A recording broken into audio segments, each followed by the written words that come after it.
Olá, querido estudante, tudo bem com você? Sou a professora Sandra Algaranhães. Meu sinal na comunidade surda é este.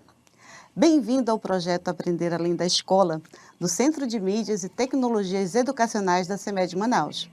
Hoje, iremos estudar sobre a composição do ar. Então, vamos lá para a nossa hora de aprender? Vamos iniciar nossos estudos fazendo a seguinte pergunta: qual a importância do ar para você? Exatamente, o ar é vida. Graças ao ar, podemos respirar oxigênio, gás necessário para a sobrevivência de todos os seres vivos. Mas você sabe como o ar funciona? Para falarmos sobre a composição do ar, iremos iniciar conversando sobre o conceito de atmosfera. A atmosfera é uma camada de gases que fica próxima à crosta terrestre. Ela tem 800 quilômetros de altitude, isto é, 800 quilômetros da crosta terrestre para o espaço sideral. Os gases presentes nela ficam ali mantidos graças à ação da força da gravidade.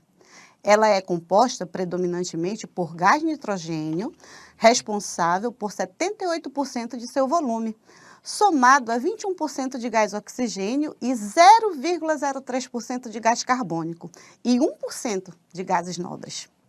A atmosfera terrestre é formada por 5 camadas: troposfera, estratosfera, mesosfera, termosfera, exosfera. A troposfera é a camada de ar mais próxima da superfície terrestre.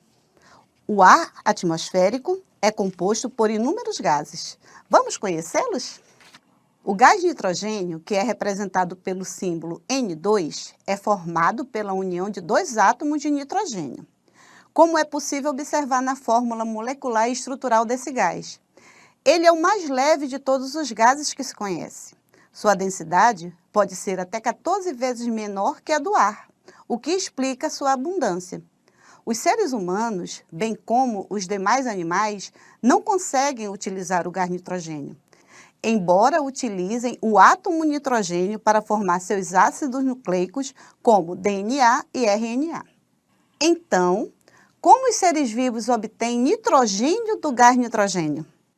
Isso acontece graças à ingestão de plantas e algas, seja de maneira direta ou indireta, através do consumo de animais herbívoros, carnívoros ou onívoros. As plantas e algas possuem esse papel porque conseguem obter nitrogênio através da fixação do gás nitrogênio, ou seja, da transformação do gás nitrogênio em outras formas nitrogenadas, graças a algumas bactérias. Essa fixação ocorre também através de relâmpagos que transformam gás nitrogênio em outros compostos orgânicos. Além disso, as plantas obtêm nitrogênio através da decomposição de fezes e urinas de animais. A decomposição acontece por meio de fungos e bactérias. Assim, os compostos nitrogenados ficam no solo e podem ser utilizados pelas plantas ou passar pelo processo de nitrificação. Os compostos não utilizados pelas plantas passam pelo processo de desnitrificação, que é quando compostos nitrogenados são transformados em gás nitrogênios e esses gases retornam à atmosfera. O gás oxigênio, que é representado por O2, é indispensável à respiração celular. Ao ser inspirado, ele é levado até todas as células do organismo e reage com a glicose, produzindo a água, gás carbônico e a energia necessária à realização de todas as atividades do corpo. Quem produz esse oxigênio são seres fotossintetizantes, como as plantas, que ao fazerem fotossíntese para a produção de energia, liberam oxigênio na atmosfera. Esse oxigênio liberado é utilizado por outros seres vivos, como nós ou outros animais, que em sua respiração celular liberam o gás carbônico, que as plantas utilizarão na fotossíntese, fechando o ciclo. Nós liberamos o gás carbônico para as plantas e as plantas liberam o oxigênio para nós. Vamos entender mais sobre o CO2 agora? Como vimos, o gás carbônico é utilizado por seres fotossintetizantes. Além disso, o gás carbônico é um dos principais gases que causam o efeito estufa. Você sabe o que é efeito estufa? Efeito estufa é um efeito de manutenção da temperatura do planeta Terra. Isso acontece porque os raios solares que entram na Terra e não se dissipam, chegam à crosta terrestre, são absorvidos e dissipados na forma de raios ultravioletas. Esses raios são absorvidos pelo gás metano, vapor de água e pelo gás carbônico, e assim mantém a temperatura da Terra. Só que o excesso desse gás na natureza, especialmente por causa da queima dos combustíveis fósseis, que são combustíveis formados pela decomposição da matéria orgânica, como o petróleo, o carvão e o gás natural, aumentam a temperatura no planeta Terra. A queima desse combustível libera gás carbônico e o efeito estufa é afetado. Esse processo é conhecido como aquecimento global. E por último, mas não menos importante, na nossa atmosfera temos vários tipos de gases nobres. Esses gases são chamados de nobres por serem elementos que não fazem combinação com nenhum outro elemento. Eles são estáveis. Também conhecido como gases raros, os gases nobres pertencem ao grupo 18 da tabela periódica, cujos membros são hélio, neônio, argônio, criptônio, xenônio e radônio. Esses gases são componentes menos abundantes da atmosfera. Agora, falaremos sobre a poluição do ar. O que, na sua opinião, pode poluir o ar? São uma infinidade de situações, não é mesmo?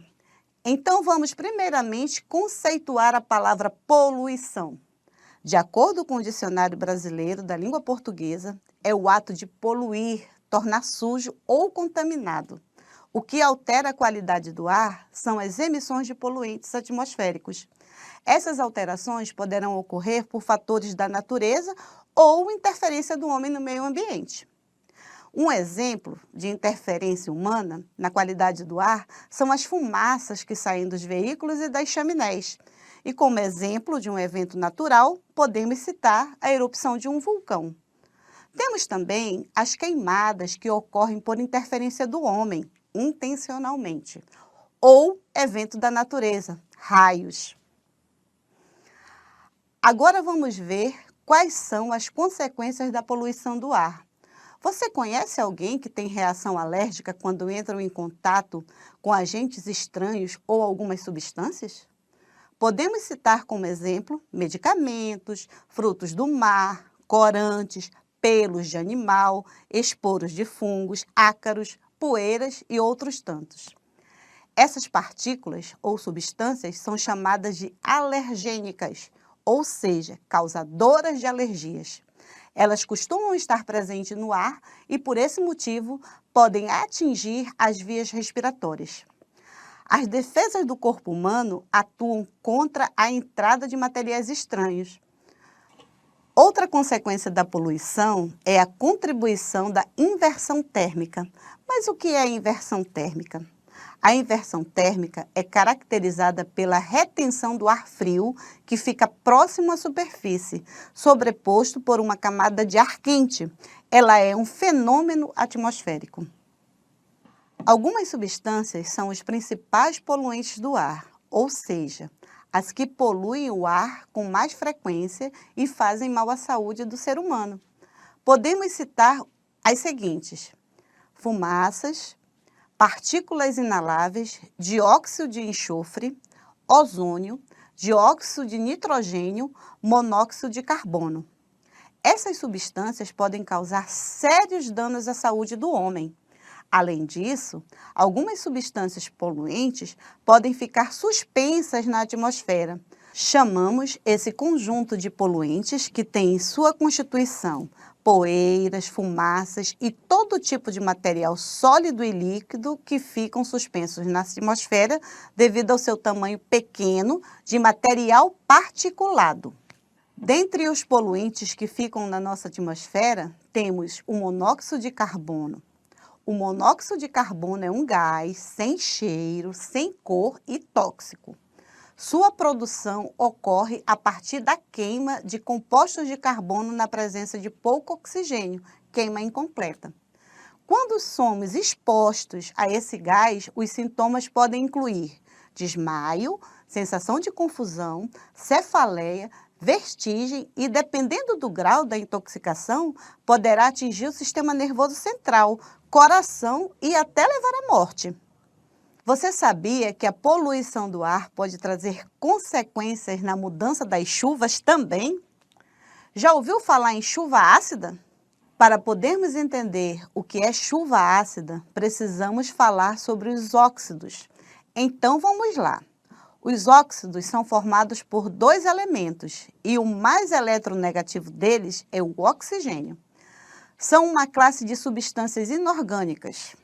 Porém, os que mais contribuem para que ocorra a chuva ácida são os seguintes: óxidos de nitrogênio e óxidos de enxofre.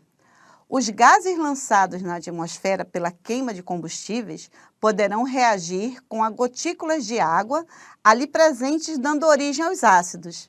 Esses ácidos, diluídos no vapor, participam da formação de nuvens, tornando a água mais ácida, dando origem à chuva ácida. Agora, chegou o momento de falarmos sobre o ozônio. O que é o ozônio? Ozônio é um gás que forma a ozonosfera, camada de ozônio, que se encontra ao redor do planeta Terra.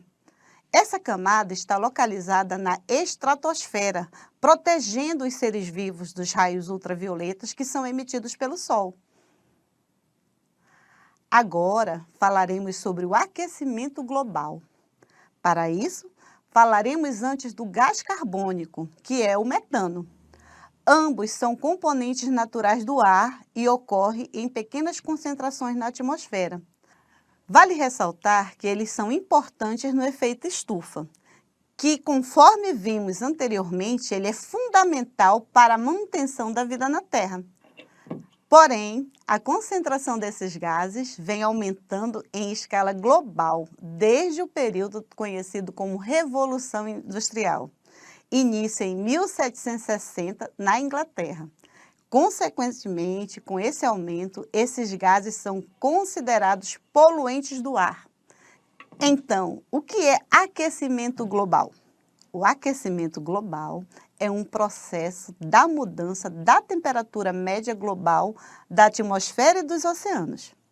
As altas concentrações de gases do efeito estufa, que se acumulam, bloqueiam o calor emitido pelo Sol e o prendem na superfície terrestre, e assim aumentando a temperatura média na Terra. E agora chegou o momento de respondermos. Qual a relação entre a qualidade do ar e a saúde humana? Exatamente, são muitas. O ar não tem cheiro e nem cor. Não sentimos o seu gosto. Mas em um ponto devemos concordar. Sem ele não vivemos, não é mesmo? Como é gostoso aprender! Agora que você já aprendeu um pouco sobre a composição do ar, vamos testar nossos conhecimentos? Chegou a hora da atividade!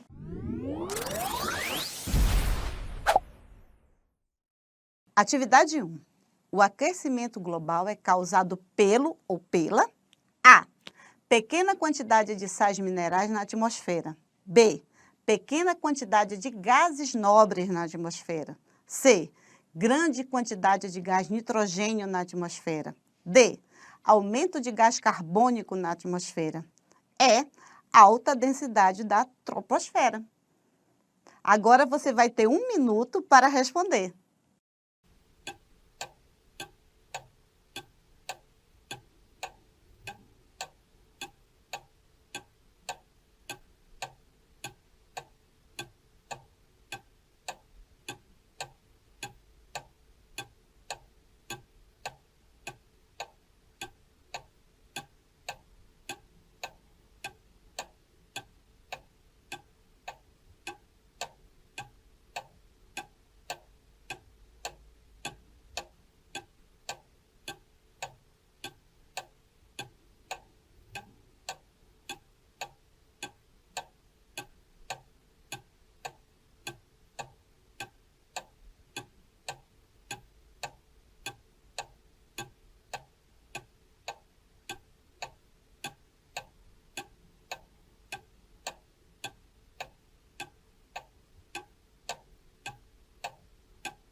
Muito bem! Parabéns para você que respondeu letra D.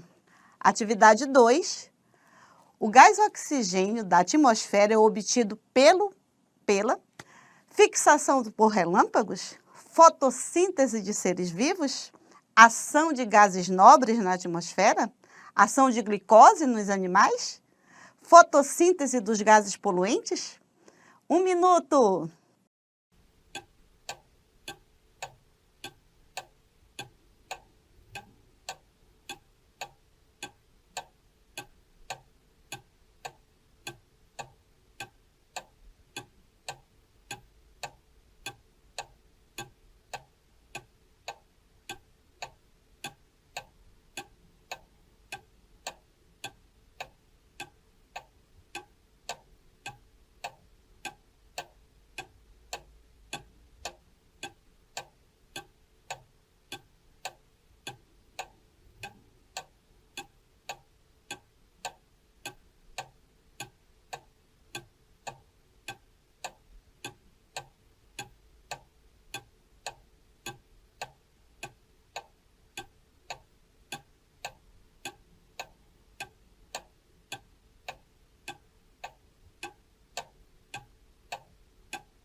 Parabéns! Se você respondeu letra B.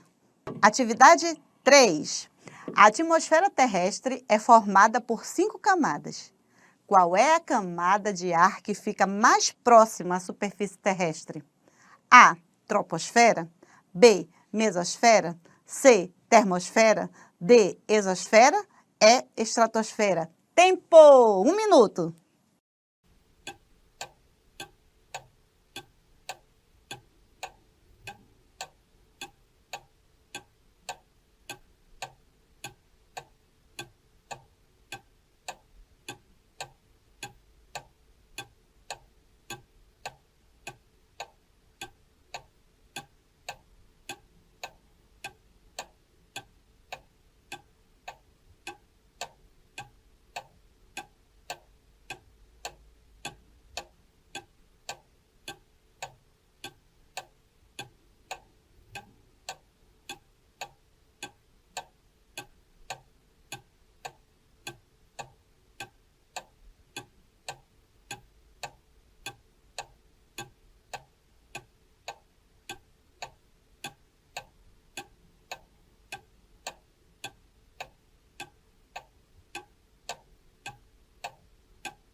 Parabéns! A resposta correta é a letra A.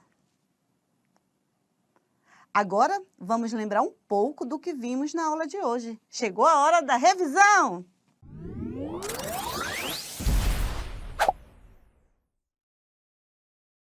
Hoje, aprendemos sobre a composição do ar que nos cerca e da atmosfera, que é uma camada de gases que fica próxima à crosta terrestre.